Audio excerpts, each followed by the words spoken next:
If we could dim the lights, that would help too. Can someone do that? Yeah, I get them. Okay. The first thing I'll do is just talk a little bit about the immigration, and then I'll go into these pictures.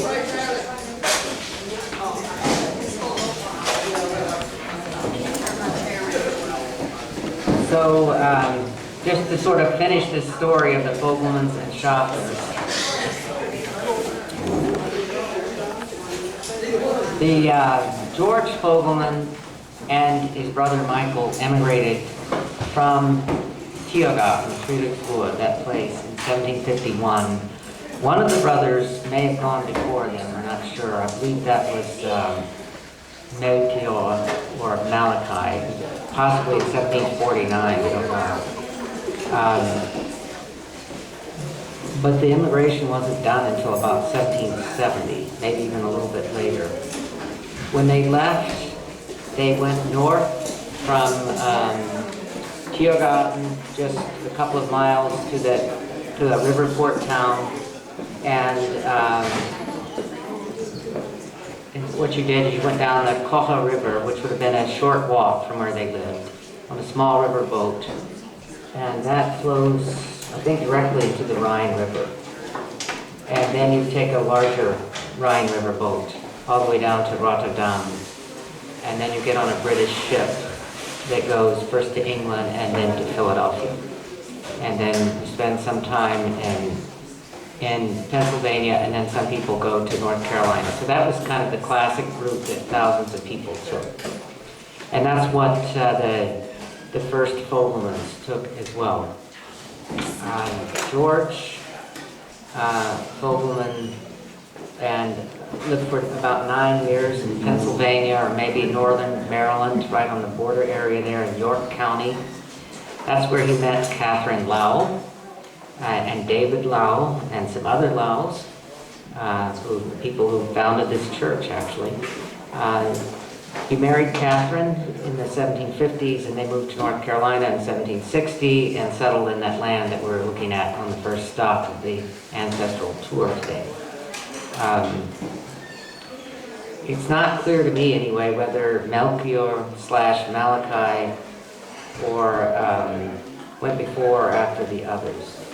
But it is clear that Anna Margareta married Michael Shoffner before the immigration, and they didn't leave for North Carolina for many years. It was after their marriage.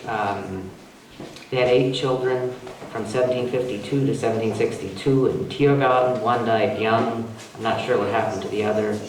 5 went to North Carolina, and 1 was born in North Carolina. They appear, this is the key, they appear, the Shoffners and their children appear in the Tiergarten Friedrichsruhe church records until 1769. So we know they immigrated after that date.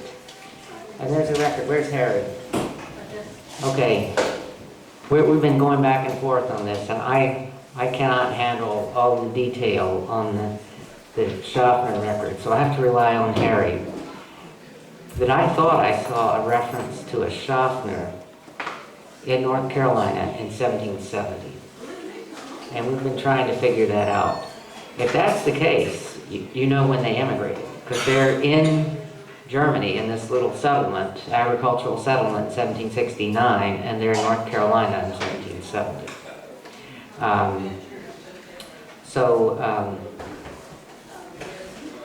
Now, many of you have heard this story about Malachi Fogleman, who, according to the Hoffman and Kinney records from the area, returned to Germany or something to get the girl he left behind. And he supposedly, it's my understanding, he married a Shoffner. So it was probably one of these sisters of Michael Shoffner.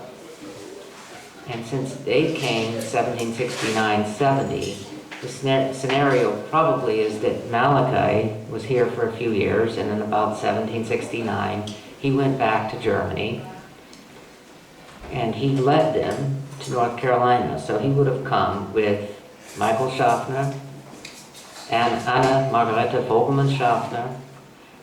They had a bunch of kids by then. and one of the Shoffner sisters whom he married. So it was a fairly large party. Now, they were going to North Carolina.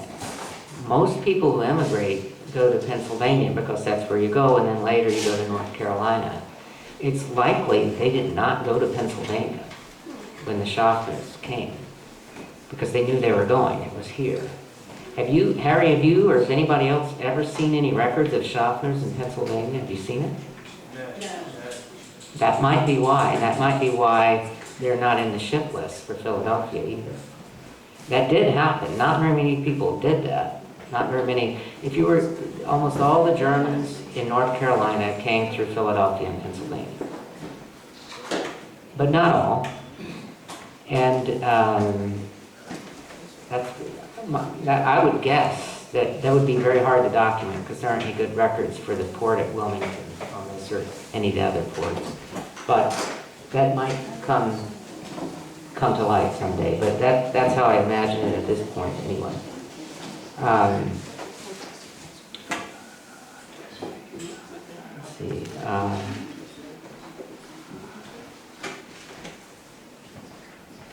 One thing is clear, though, and I guess this is the end of it. This is all I'll say about that, is that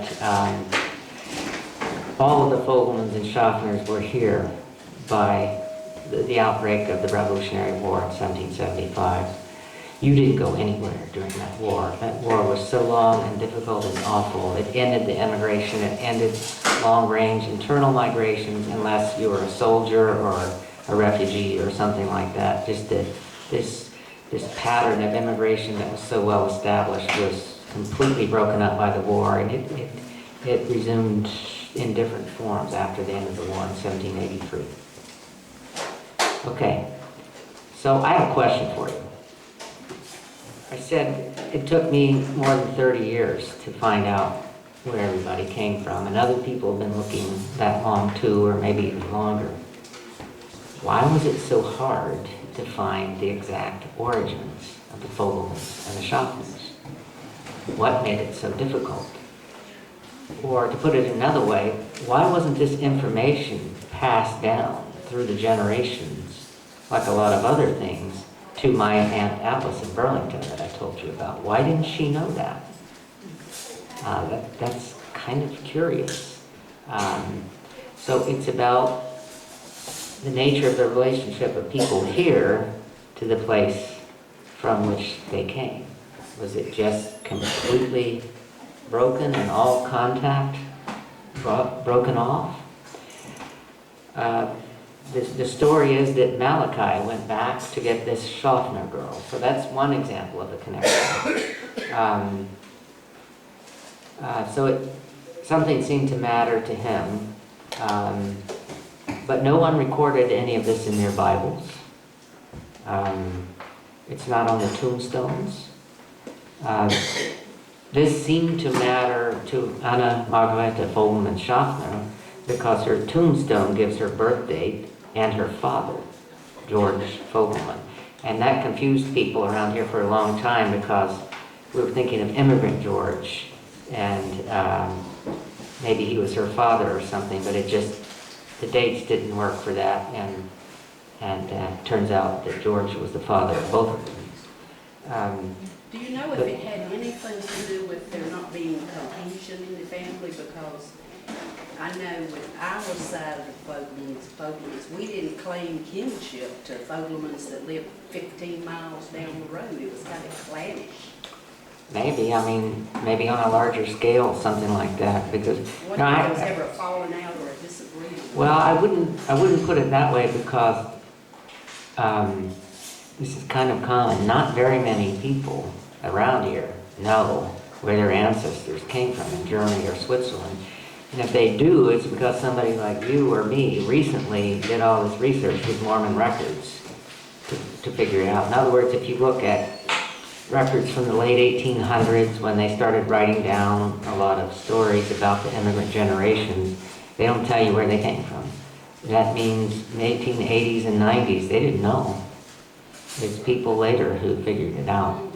And even then, we don't know that much about it. We know a lot more about people in Pennsylvania, for example.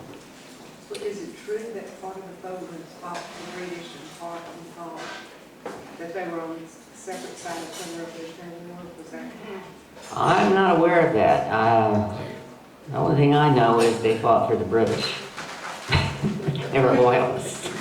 I haven't seen any yet that were patriots. Has anybody seen that? Yeah? What was the question?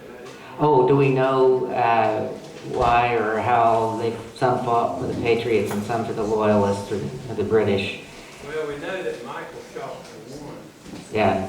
Was a patriot because he was too old to fight, but yet he sold the militia in North Carolina grain and seed and stuff like that. Yeah. And he is considered a patriot by the DAR and the FAR. Okay. Well, okay, but did he sell grain to Cornwallis when he came through here?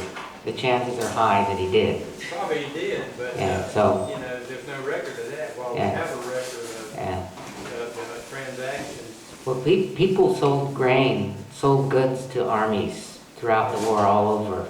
It's interesting, and I think I have seen that. You probably sent it to me. Whenever you see information like that, you want to jump on it and save it and try to do something with it. But that's common. And to me, that's not enough to say whether someone was actually a patriot or a loyalist.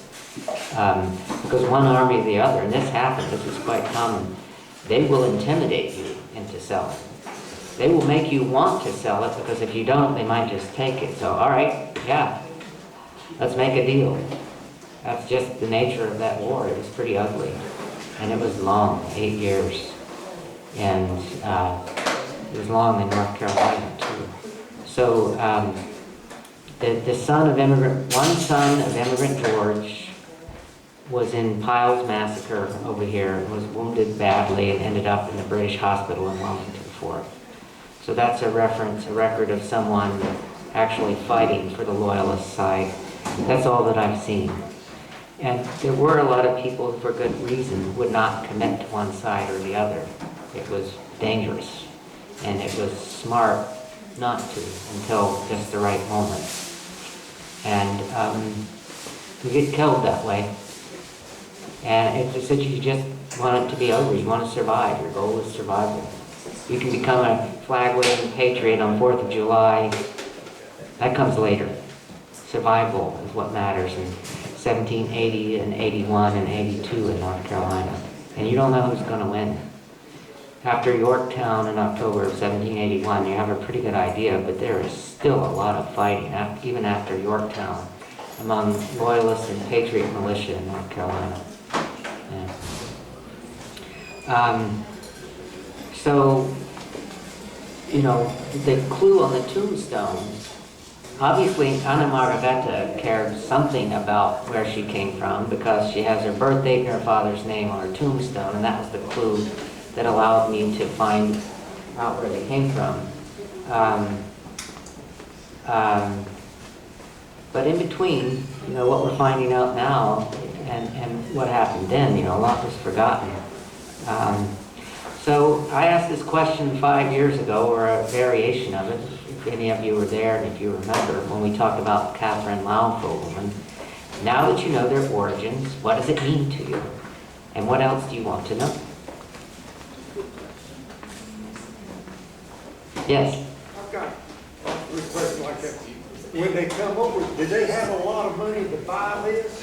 And also I'm wondering what they brought with them, or is there any record of bringing furniture or anything with them, or is they just nothing? You couldn't bring furniture. What you could do was bring a big chest with you, and a lot of German immigrants did that. And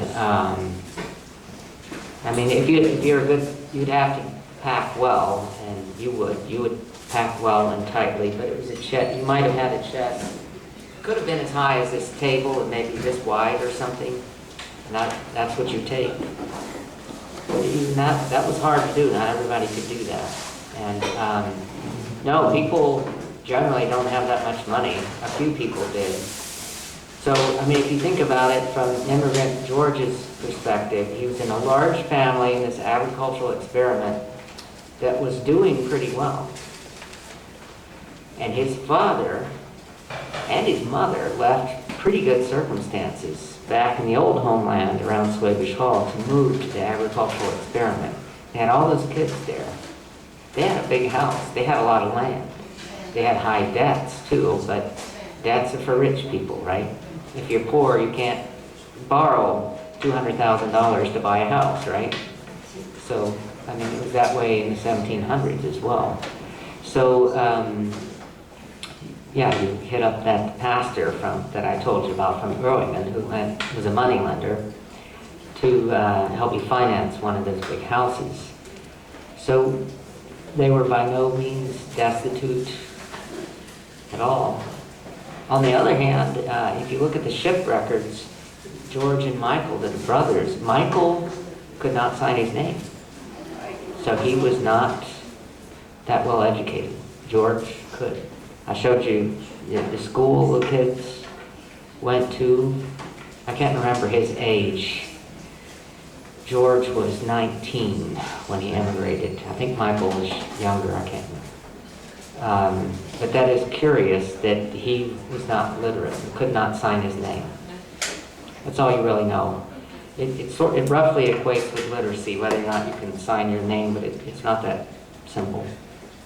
But if you can't sign your name, it means you're not literate. And you can't leave records behind, you don't do the genealogy for us to have. Well, you can state your name and somebody else writes it down for you, and they butcher it pretty badly. If they'll be English and English official, and that's how we get all the misspellings of the old German names. Yeah. Where would they have had the wherewithal to devise this 200 acres here in Alamance County and deal with the Yeah. Well, they lived for several years in Pennsylvania. They have a mass Yeah. down payment or however. And George Fogleman says in his will of 1785 that he was a weaver. One way or another, he learned weaving. And so it's not that hard for a family doing reasonably well to get 200 acres. Land is pretty cheap, okay?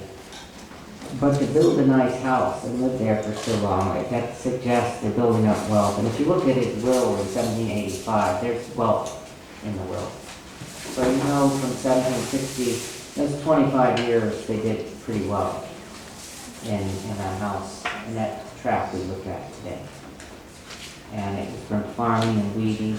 And isn't there a record that didn't one of the Shoffners, maybe Michael Jr., didn't he have a loom or something? Wasn't he did he have a loom? Isn't there a record of that? I think so. And, you know, so there's been some weaving industry going on here. And the trick is you gotta survive the war. And as near as I can tell, I mean, the one son nearly got killed in that battle. But generally, you know, the war did not do them in. Now, there's one thing they tried. If you heard of the settlement near here called Laos Town, some of you have, from about 1770. Well, you see how dispersed people live now. And you saw that house today in the middle of nowhere, 300 or 400 yards off the road. Nobody lived close to them, right?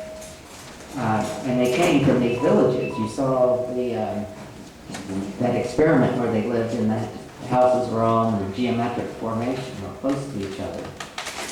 So that's a big change. And even in old villages like Dunsenbach that weren't geometric, but they were still close together and clustered, and you would walk out to your fields. Well, a lot of Europeans tried that in the American colonies, and these Germans tried it. They tried to build a clustered community like that. The Laos were involved in that. And the Foglemans bought a town lot. I don't think the Shoffners did. And that started in about 1770. And that did not survive the war.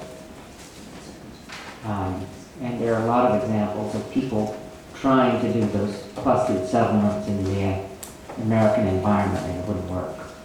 And so they just disperse. That's what happened here. Yeah. I've got a lot more slides I can show you and just talk about these things, but I'm going to do that for as long as we want. We can't go through all of them. And I'll answer any questions about anything as we go. This is, I showed you how the mountains surround that area around Wüerttemberg. So I tried to get up and get a panoramic view of sort of the homeland, of these high rolling areas in this geographic area. And I got part of it here, and that is Wüerttemberg right here. Looking at it from the south, from high ground, you can see the village where the Foglemans came from. Can you go to the next one? These are several of them. Now you see the sense, this even goes beyond the Rosengarten political area and the parish. You can see in the background where some of the older families from that neighboring parish came from. But if you look at those hills way in the background, you can see that area in between is where all these villages were that I've been talking about. So it's a fairly decent view of the homeland there. And Swabish Hall would be just beyond the tall trees on the right, way up in the corner. Okay, the next one. Just another view from there. Okay, keep going. There it is. That's a pretty good view, right? That's a better view, actually. Here's the city. You can see a little bit of the city right here. I think this is Wüerttemberg. That's how far it is to the city. About 3.5 miles. And all those villages are in this, it's not really a plain because they're rolling hills, but it's sort of like a plain surrounded by mountains. Okay? Another view. Next one. Another. Okay, this is the open air museum. We can just slowly click through it. You see some more views.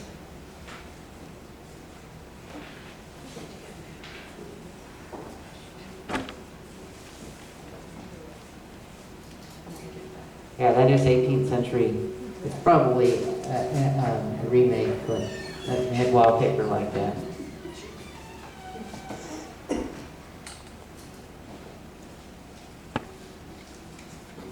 Okay, stop. If you look at the top, you get the description. So remember I said these are labeled, these are on the CD-ROM, labeled pictures. It tells you where they are. Friedrichsruhe, the road to Friedrichsruhe. Okay. So now we're heading, when they made the move, when you first approach the new town they're going to live in from the south, that's the road to it. It was then, it is now.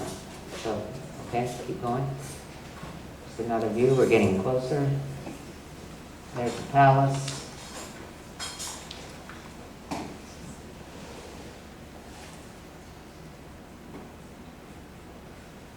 Now stop for a moment. This guy here, he's the local historian, Andreas Vogt, the guy with the hat, big long hair. He had gone through all the, not just church books, but he had worked in the archives and just he knew a lot about all of he was interested, he's writing the history of the farmers who settled in those 10 houses. That's what he's interested in. So he knew all about the Foglemans, but didn't know what happened to them. So he was really happy to meet me, and we were exchanging information. He's very helpful. But he had never been in the palace. He's kind of shy. I'm not shy, especially when I'm doing this sort of thing. I was going to get into that palace, and it's the luxury hotel.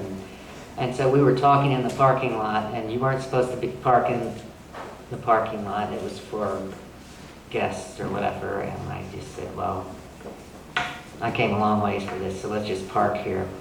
So we went in and to have tea while we talked. I said, they won't bother us if we do that. And we talked for like 2 hours. It was very expensive tea. And it was $15 for 2 cups of tea or something. And then I just went up to the desk and said, told them who I was briefly and said, we'd like to see the palace. And she said, okay. We called someone. Then you saw her picture. If you keep going, there she is. Yeah, right there. And she just came. She was very nice, and she let us go through a whole bunch of the rooms that didn't have any guests at the time, and showed us everything. This is the it's a hallway. This is downstairs foyer of the house. You see, it's not Versailles. It's not a gigantic thing because it wasn't the main residence. It's still nice. Now, watch this. Okay, you saw this one. This is one of the 10 remaining houses. Now just slowly click through this and you'll see. Now that, behind all that green stuff is where that guy lives. It's one man living by himself. He was gone. That's some detail of the work. You practically had to use a machete to get to the back door to knock on it to see if he would come. That's the back end of it. Now the middle part, this is the middle part that's so dilapidated. This was built after 1738. Was that the barn? Can you get the rotation button? Is there a rotation button on there? Oh, well. That's on its It's side. down on the bottom. This is a different program. It's changing In, some. no, the next, in the middle. Oh, here it is, right Right here. Get these. Okay. Probably the other ones, right?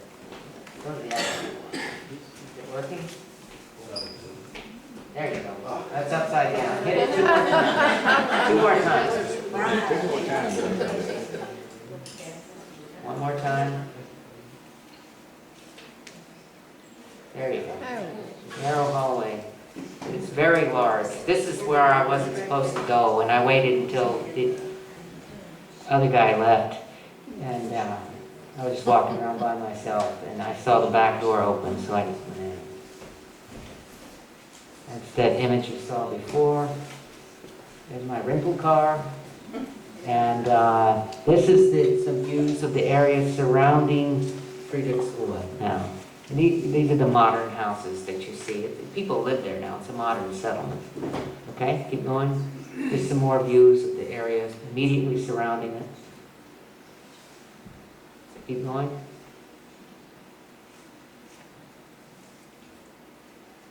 All right, stuff. Do we have any grain experts here? That's not wheat. It's either barley or rye. I think it's rye. Right. I can never tell the difference. That's one of the vineyards. Now, this was part of the agricultural reform of the 1700s, and they're still netting. producing wine there. Yeah, there's a lot of animals, like she was talking to netting. Looks Yeah. like netting. Yeah, it keeps the birds alive. Birds, okay. These are some more details of that giant map I showed you. That map is about from me to you, John. That's how big it was. And the width was, say, from me to wait. Took a long time to unroll it. Oh, now this is interesting. This is a floor plan of one of the farmer houses, like the Fogleman and Shoffner had. See the 3 levels? See all the rooms in them? They're huge. So the top is where the animals stay?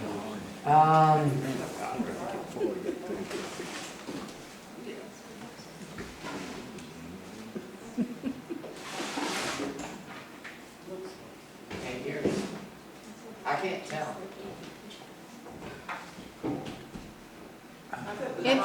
Isn't there writing up above the first level?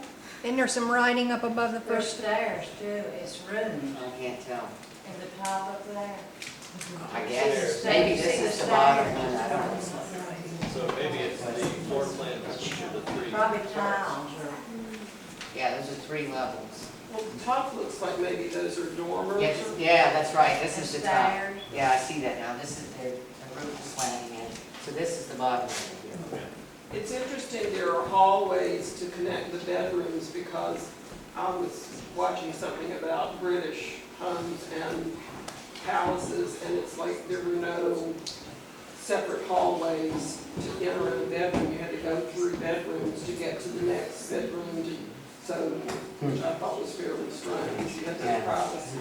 Yeah. Okay, keep going. More detail of the big map.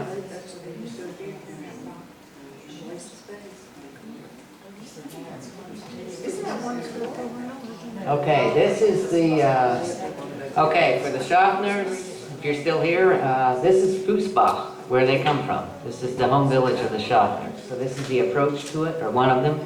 This is the road to where the church was, the parish. So if you're going to church or whatever, this is the road you would take. I met one woman Is here. that They have- F-U-B or F-U-S-S It's in American? Fuess. It's a double S. Yeah. It means, this is where I stayed overnight for several days in a pretty crummy place, but I was there. You mean you're selling $650 a day? That wasn't. Birth entry for George Fogleman. You can go through quick. Okay, back to Swavers Hall, Marketplace. We saw some of these before. Just some more views of the city here. That's the archive. Why the different colors on that building? Sorry? Why the different colors on that building? Just colorful. Orange, green. They just like it. It's not symbolic that that is a state building. No, no, no.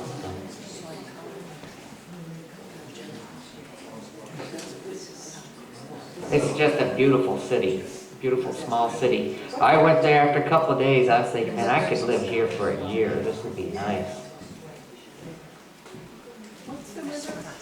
It's called the Kocher, K-O-C-H-E-R.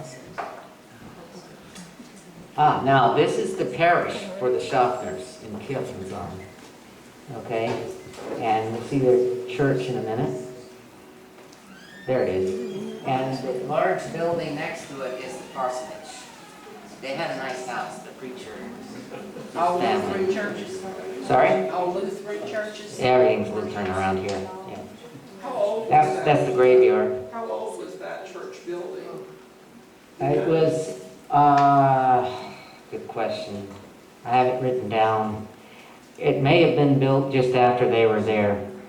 It may have been late 1700s after they left. They left 1760s or early 70s.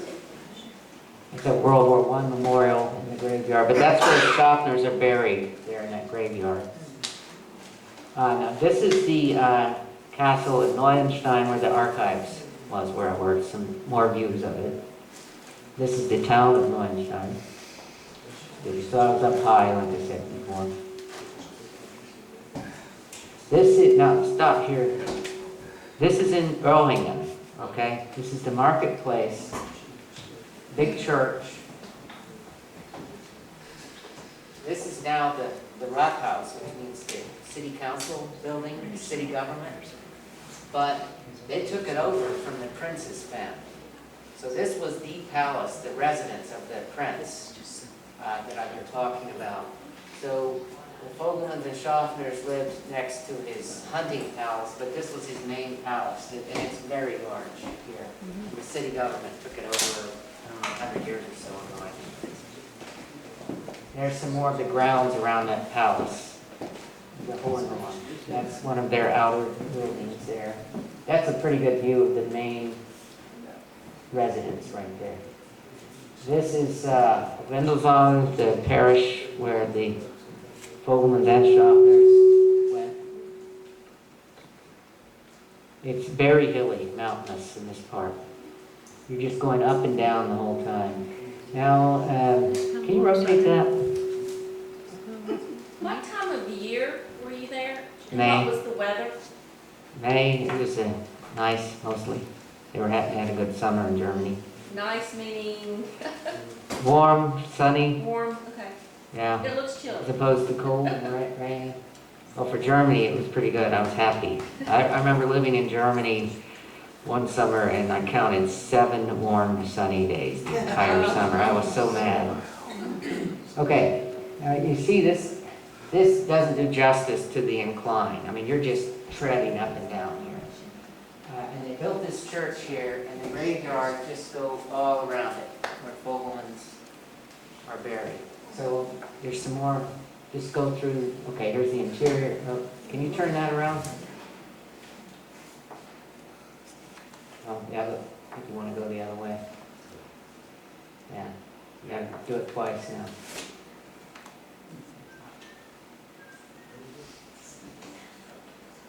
There it is, okay. And, I don't know, you don't call this a pulpit when it looks that nice, I don't know what they're called, but it's a pulpit. This is the guy who looks after the church, who let me in on an off day. I like German villages, you just start poking around and you find out who's who, and you call them and say, could you help me out? And they almost always say yes. This guy comes in on his day off and lets me in and shows me around the church. Okay? This is a memorial inside the church. There you go, close up. This is a fresco on the ceiling of that church. Another interior. Don't we have an organist in here? We had an organist earlier. I guess she left. What were the hooks on the back of the pews in the previous picture? Hymnals, I guess. See the hooks? Oh, the hooks. Yeah, that just goes to bookshelf. That's in book. And hymnal. The I kneeling, thought it's it the was kneeling kneeling pitch. railing. Yeah, Oh, okay, that's right. to pray. Pull it down. That's what that is. Now, go back one. These are the box seats up there. They built them for the prince. And the guy who showed me around, he said they built them for the prince, and he never once came to church. So keep going. Can we flip that one? You're going, if you go on this one, you can get there in one click instead of three.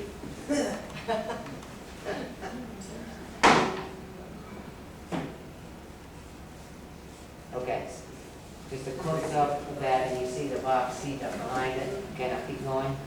You gotta flip that from here. Now get the one on the left. There you go. That's a view looking out from within the box seat.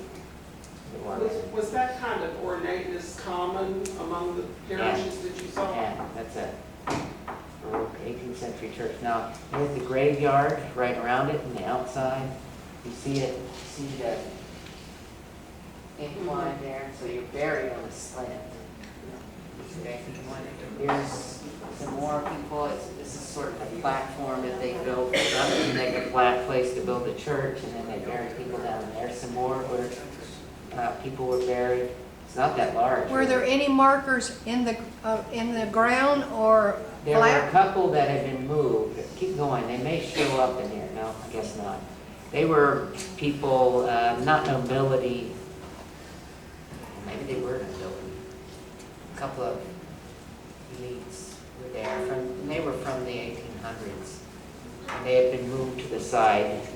That was all. Now this is the new graveyard. And the last Fogleman is actually buried down here. She doesn't have a marker either. She was the one who never immigrated and never married. Okay, now, hold it here for a minute. This is where Immigrant George's mother came from, Reibach. Just 2 miles from Zanzibar. Okay? I was there in May.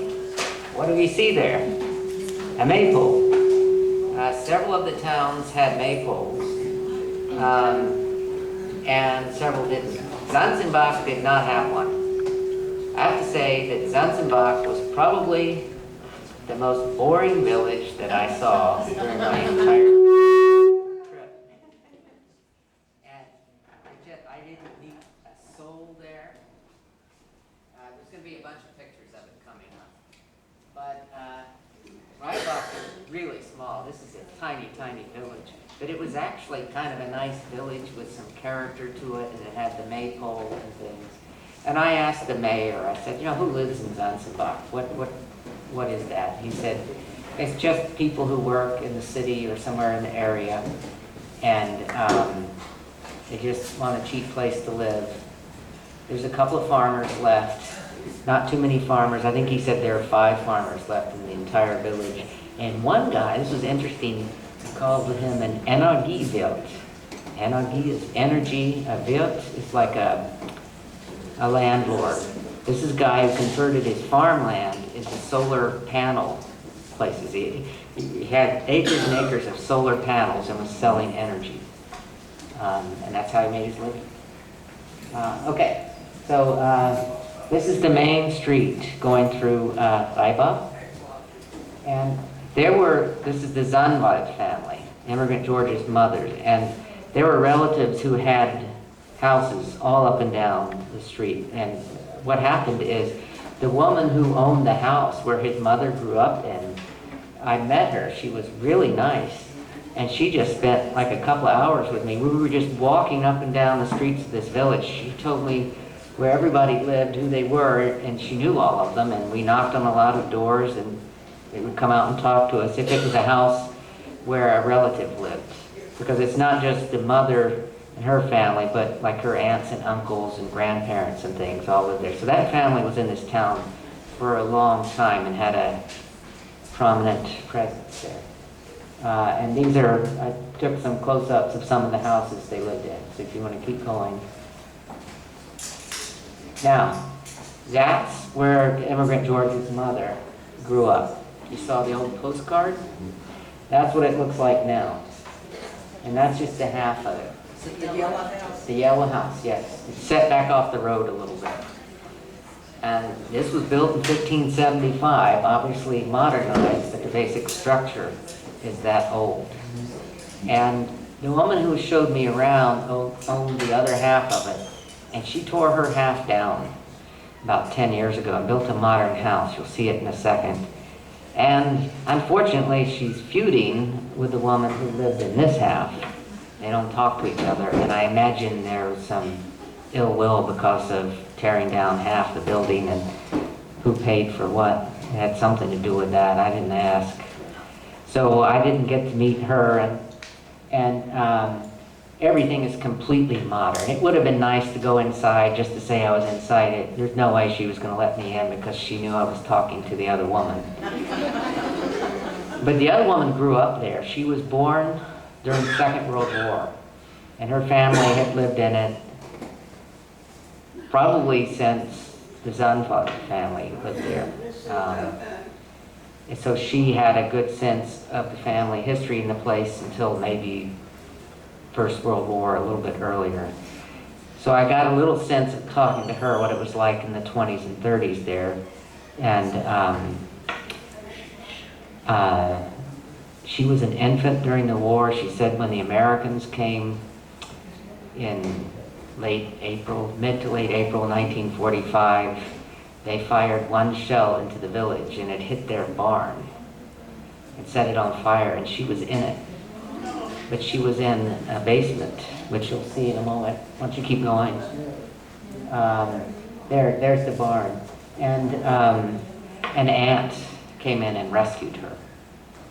And so she ended up growing up in that large house, both halves of it. And I asked her, it was kind of like what they built in the experimental settlement I told you about. And I said, so how many people lived in this big house? She said, well, the animals were on the bottom floor. But I said, it's still big. She said, well, my mother died young. I lived there with my grandmother and one brother or sister. So there were 3 of us. I said, what did you do with all that space? She said, I don't know. We played when I was little, and that's just how we lived. That's the other side of the barn. Keep going. I want to flip that. That's the basement where she hid during that shelling there. So that's old. And she said the barn burned down, but they rebuilt it exactly the way it had been, the wooden part on top. Again.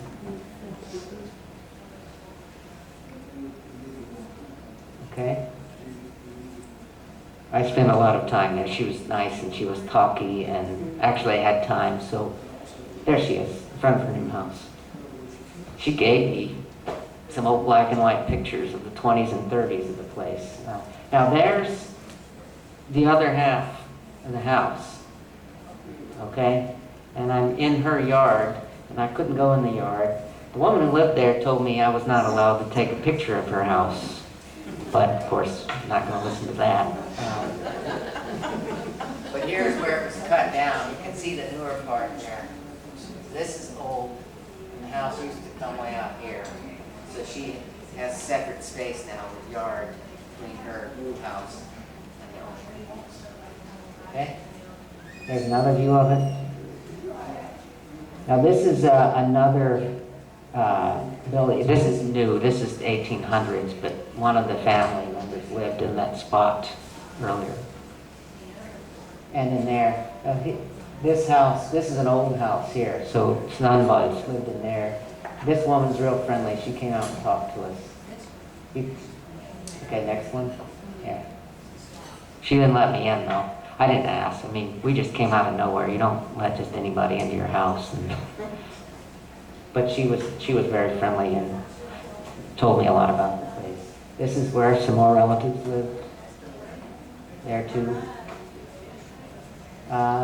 This is a map of that little village in 1805. You see the red buildings there. But this is nice. This is actually good. I didn't have a good map like this for Zanzibar, but what you're seeing here are the boundaries for the village of Gaibach. Okay? So you live here, and your fields are scattered all over the place. And they're not just in one place. So you might have lands in 6 or 7 different places within this area. It's the village boundaries that you work. That's just how agriculture works. And you come back and forth. And that's still the way. I haven't been up close to German agriculture really since the 1980s when I was in the Army, but that's the way they farmed in the 1980s as well. They tended to have more consolidated holdings by then, but you lived in the village and you drove your tractor out to a field somewhere way out there, worked it all day, and then you Were they came close back. enough they could get there in a day's time? Oh yeah, it's not that far. That's all It would be less than a mile. Okay. Some of the houses would have timber construction and others Yeah. look like stucco, is that, what is this? Oh no, they're all pretty much half timbered, but sometimes they put a coating of the stucco on the outside of it, which is really ugly in my opinion, but that's just me. I like it when they make the half timber. It's exposed and painted up nicely and all that. Okay, you saw that before. Keep going. That's a detail from a map. It's an older picture of one of the family dwellings there. These are older pictures of what you just looked at. That's the family there, 1955. Saw that one. That's the church in Wieden, about a mile from Zenzenbach. Some interior views there. So Fogleman's they were inside this building. This is where they went to church. They just didn't get baptized or married there. An old map.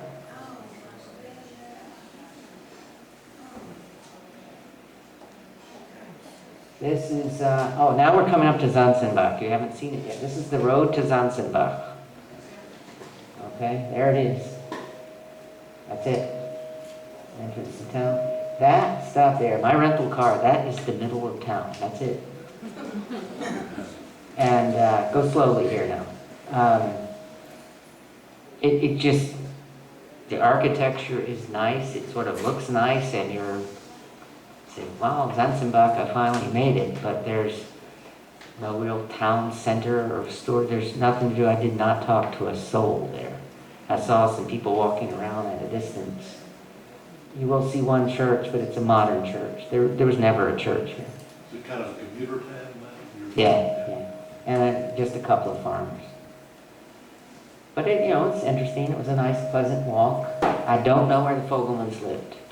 That's something that eventually I could find out, but that would be very, very difficult to figure out. But I would say that the building, there's probably at least a 50% chance that the building they lived in, the Foglemans, is still standing, but I don't know which.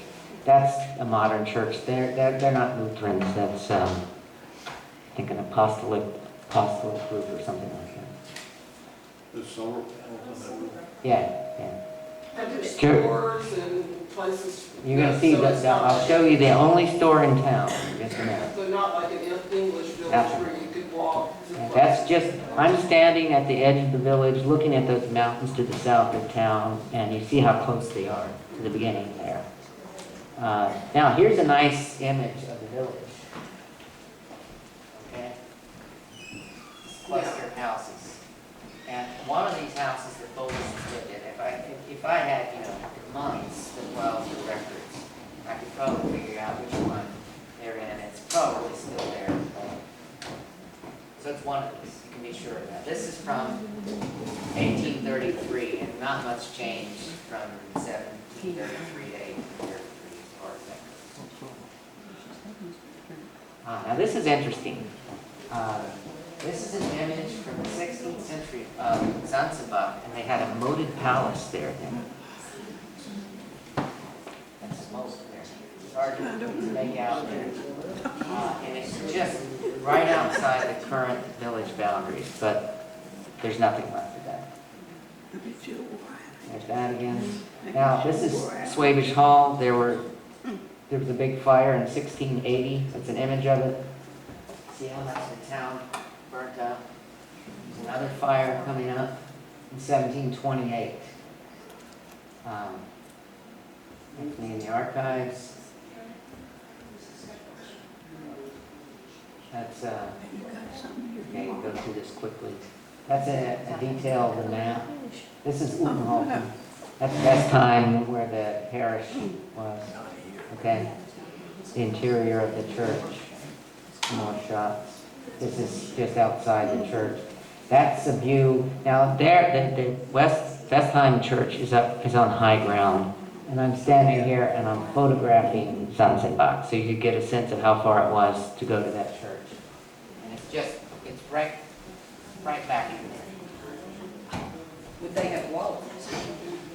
Probably.